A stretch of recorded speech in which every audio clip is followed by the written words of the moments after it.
Welcome back to another technical deep dive here in the debug zone. Today we're tackling a big question and breaking it down with insights from other users. Hopefully this clears up some misconceptions and helps you get the answer you need.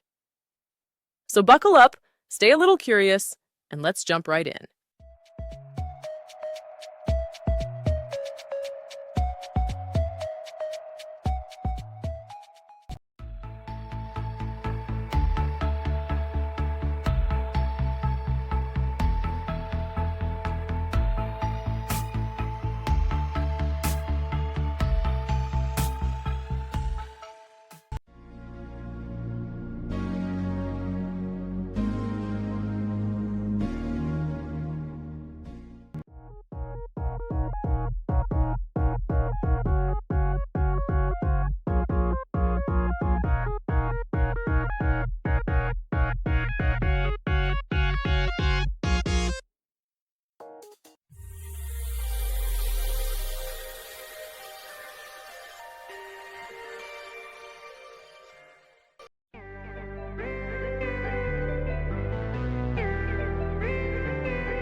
And that's a wrap.